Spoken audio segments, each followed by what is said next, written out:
To me, the best games are the ones that stay with you long after you've put down the controller. If a game doesn't leave me remembering its story, characters, or the way it played, it's probably not something I'd call great. The 20 games in this list are different. They stand out because they offer moments you don't easily forget. Let's dive in.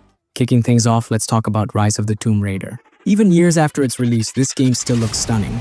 The snowy peaks, the dense forests, the little details in every environment, it's all crafted with so much care that it almost feels alive. Lara's movements and expressions add even more weight, making every climb and every close call feel personal.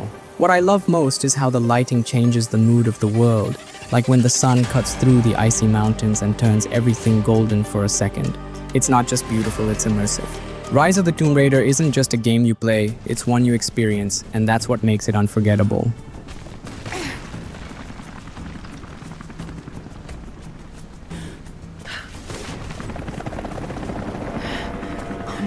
Grand Theft Auto 5 is one of those games that just doesn't fade with time. First released in 2013, it keeps finding new life through updates and modern consoles, but even back on the PS3 and Xbox 360, it felt ahead of its time. Los Santos was, and still is, a living, breathing city. The skyline, the coastlines, the streets, everything has this cinematic quality to it. You could be doing something as simple as driving through a quiet neighborhood, and it feels like you've stepped into a film. The characters, Michael, Franklin, and Trevor, bring even more weight to the experience, with expressions and details that still hold up today. What really ties it all together is the lighting. Sunsets, neon lights, and stormy nights create moods that fit every moment perfectly. It's no surprise that GTA 5 is still considered a benchmark for open-world design.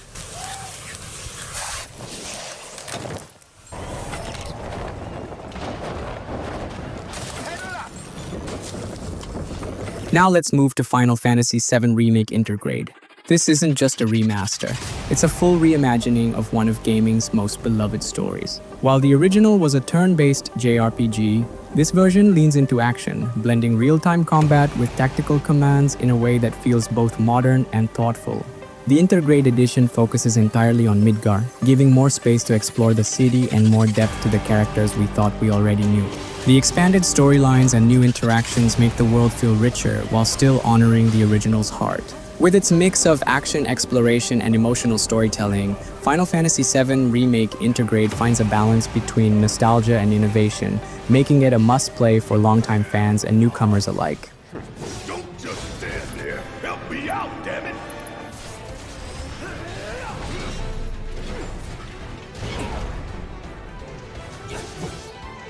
Bloodborne might have come out in 2015, but it hasn't lost its edge. What makes it special isn't cutting-edge graphics or flashy effects, it's the atmosphere. Yharnam feels alive in the most unsettling way, with its crumbling streets, mist-filled alleys, and the haunting dreamscapes that keep you on edge at every turn. The attention to detail is incredible, from the dim lanterns casting long shadows, to the grotesque creatures that look like they crawled straight out of a nightmare. The combat adds to that intensity. Every swing, every dodge, every brutal counter feels sharp and deliberate, almost like a dance between you and the monsters. Even the muted colors fit the mood, making the world feel darker and heavier. Bloodborne isn't just a horror game, it's a lesson in how atmosphere and design can make a world unforgettable even years later.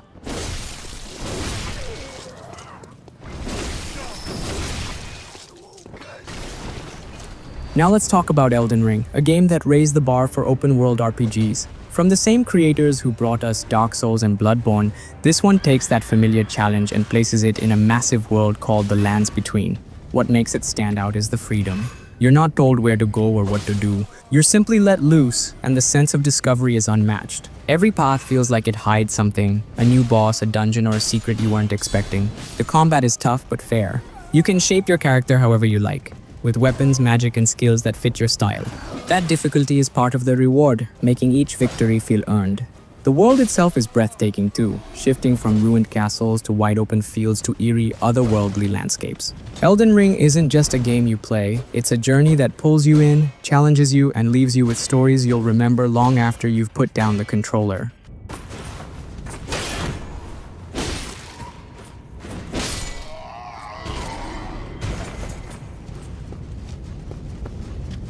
A Plague Tale.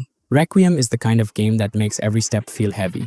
Amicia doesn't feel like a typical video game hero. She feels like a real person, worn down, angry, and doing everything she can while the world crumbles around her. Hugo's journey adds even more weight, not by forcing you to feel sympathy, but by showing tragedy in its rawest form. For me, the story here hits harder than in Innocence. There's more tension, more pain, and the soundtrack drives it all home in ways that stay with you. The gameplay leans heavily on stealth, but it's not just hiding in shadows. You're constantly playing with light, timing, and distractions to outthink enemies. And of course, the rats are everywhere, overwhelming, terrifying, and relentless. It's a mix of beauty and chaos that pulls you in and doesn't let go. Hear ye! The Count Victor of R welcomes you all to the yearly fair of St. John.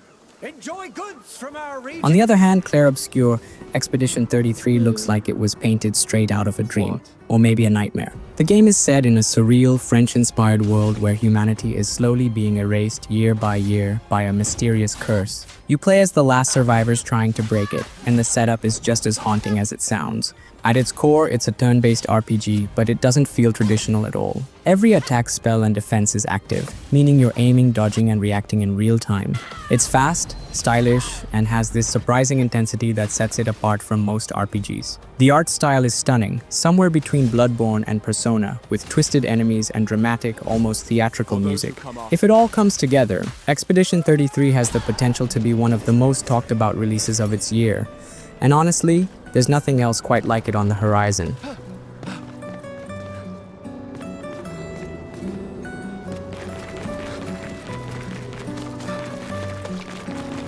God of War Ragnarök doesn't just deliver on big battles, it digs deeper into the personal side of Kratos and Atreus. It's not only about fighting gods, it's about facing family, fate, and those tough questions that stick with you even after you put down the controller. The combat feels tighter and more impactful than ever, with every swing, block, and dodge carrying real weight. The world itself is vast and alive, filled with side quests that actually matter, giving you stories and characters you'll care about. The voice acting and cinematic moments are on another level, turning this into more than just a game, it's an experience. When the credits roll, it leaves you with that rare mix of awe, sadness, and the urge to start all over again.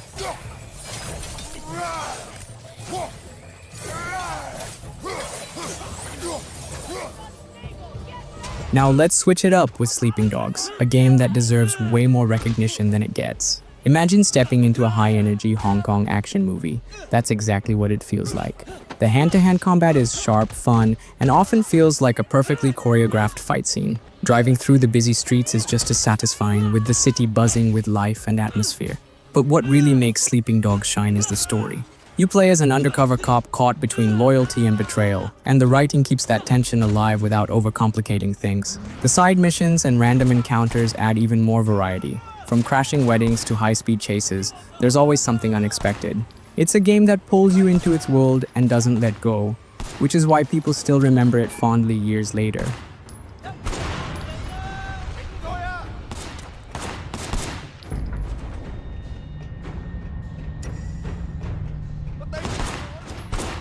Celeste is proof that a game doesn't need to be massive to feel unforgettable. On the surface, it's a tough-as-nails platformer about climbing a mountain, but it's really about something deeper, pushing through your own struggles and self-doubt. You play as Madeline, and every jump, dash, and wall grab needs to be precise. It's fast, unforgiving, but never unfair. Fail, and you're instantly back in action, no wasted time. The game keeps evolving as you climb, introducing new mechanics and challenges that stay fresh all the way through. What makes Celeste special, though, is how it balances that sharp, demanding gameplay with an emotional story that feels personal and relatable. The soundtrack ties it all together, haunting and hopeful at the same time. If you want a game that will test your reflexes while also leaving you with something to think about, Celeste is a must-play.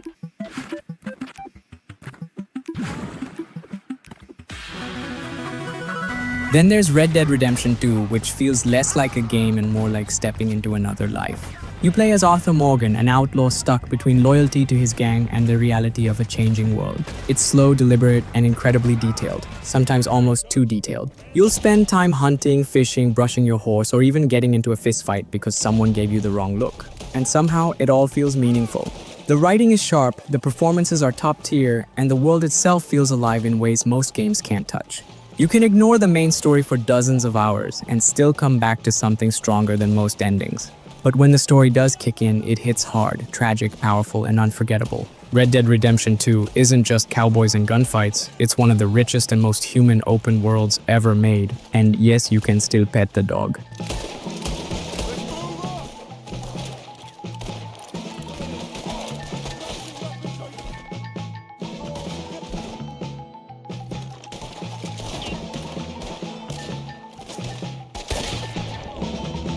The Last of Us Part 2 is one of those rare games that stays with you long after you finished it. Joel and Ellie's journey isn't clean or comfortable. It's raw, brutal, and deeply emotional. The world feels unforgiving, and the people you meet are just as dangerous as the infected lurking around every corner. You'll sneak, craft, and fight your way through, but it's the story that leaves the strongest mark. These characters don't feel like scripted video game roles. They feel like real people with struggles you can't ignore. That's why moments from this game stick with you for years. I still remember the ending of my very first playthrough like it happened yesterday, and replaying the remake on PS5 only brought all those emotions flooding back. It's not just a game, it's an experience that lingers, and that's why it's one of the most memorable titles of its generation.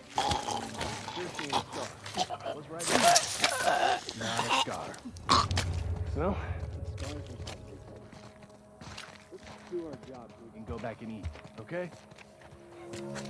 No way. Kingdom Come. Deliverance is one of those rare RPGs that pulls you straight into its world without relying on fantasy tropes or chosen one legends. Instead, it grounds you in the harsh, beautiful, and often unforgiving life of medieval Bohemia. You play as Henry, a blacksmith's son, and nothing about his journey feels scripted or exaggerated. Every choice matters, from how you fight and survive to how people react to you in the villages and castles scattered across the countryside. The attention to detail is what makes it unforgettable. The way armor clanks, how hunger and fatigue shape your day, and the sheer authenticity of swordplay that feels earned with every victory. It's not just immersive for the sake of being realistic, it's immersive because it respects the time and place it's trying to portray. Kingdom Come, Deliverance isn't about escaping into fantasy, it's about stepping into history, and that's what sets it apart.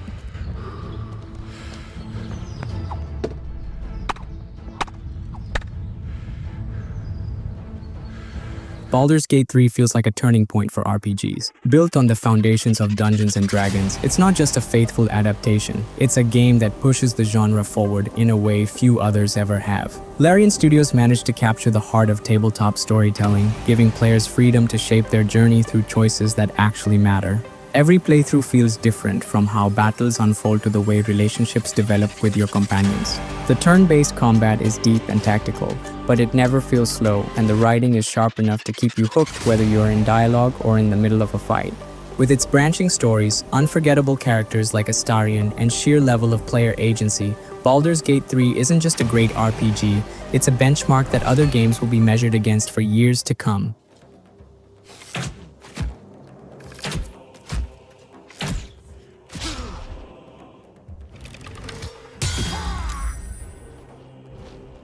I have to admit, I didn't fully experience the Mass Effect trilogy until the Legendary Edition came out in 2021. Back when the first game originally released, I struggled to get into it, and honestly, it just didn't grab me at the time. But playing through the remastered version, I finally gave it the time it deserved, and I'm glad I did.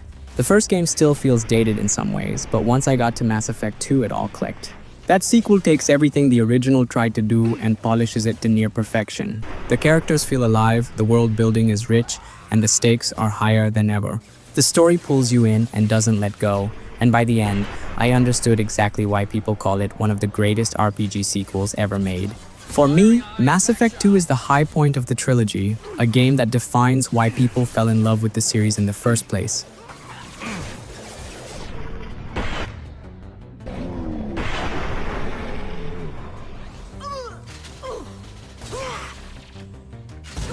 Doom Eternal is pure chaos in the best possible way.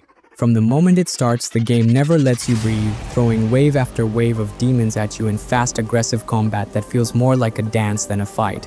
It's all about movement and rhythm, dashing, jumping, swapping weapons, and chaining attacks together until you're in a flow state. Every level is packed with vertical arenas, hidden secrets, and clever design that pushes you to keep exploring, even in the middle of all that action. Playing as the Doomslayer, armed to the teeth with an arsenal of devastating weapons, feels incredibly empowering. And the soundtrack, it's an adrenaline shot, heavy, relentless, and perfectly synced with the chaos unfolding on screen. If you want a game that's nothing but raw energy, Doom Eternal is unmatched.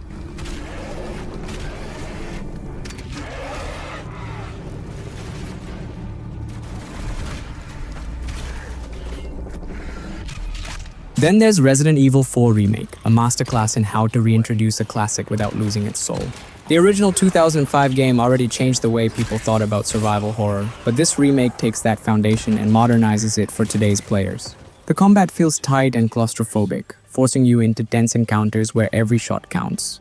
The story and presentation have been updated without losing the spirit of Leon Kennedy's original journey, making it a perfect entry point for new fans while still rewarding longtime players. The set pieces are bigger, the atmosphere richer, and the pacing sharper than ever. Some debate whether this or the Resident Evil 2 remake is the series' best reimagining, but honestly, both stand tall in their own way. Either way, Resident Evil 4 Remake proves why this series continues to set the standard for survival horror and action. Sekiro, Shadows Die Twice doesn't care about your Soulsborne resume. It doesn't matter if you flawless killed bosses in Elden Ring or breezed through Dark Souls, Sekiro will humble you fast. But here's the twist, that humbling is the point. The moment you stop panicking and start parrying with confidence, the game transforms. Suddenly it's not punishing you, it's teaching you. The swordplay is razor sharp, with every strike, every death, and every comeback feeling earned. It's one of the few games where get good actually means becoming a better, more disciplined player. By the time you reach the final boss, you realize Sekiro hasn't just tested your skills, it's rebuilt them. Honestly, props to anyone who sees it through. It's brutal but unforgettable.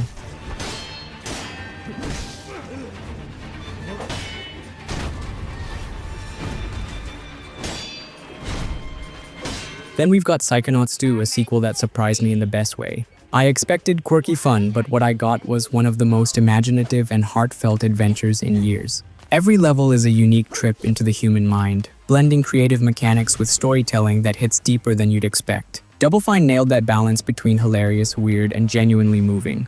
The platforming is smooth, the art style overflows with personality, and Raz is such a strong lead that you can't help but root for him. It's rare to see a sequel that improves on a cult classic in almost every way, but Psychonauts 2 does it effortlessly. If you skipped it, now's the time to dive in. Keep going, Raz!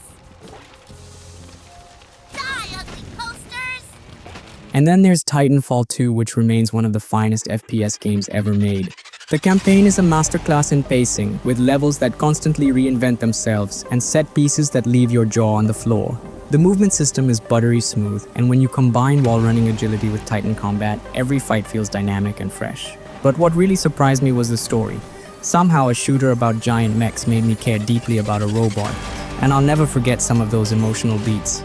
The combat feels crunchy and satisfying, and the whole campaign is just pure fun from start to finish. Years later, it still holds up as one of the best single-player FPS experiences of all time.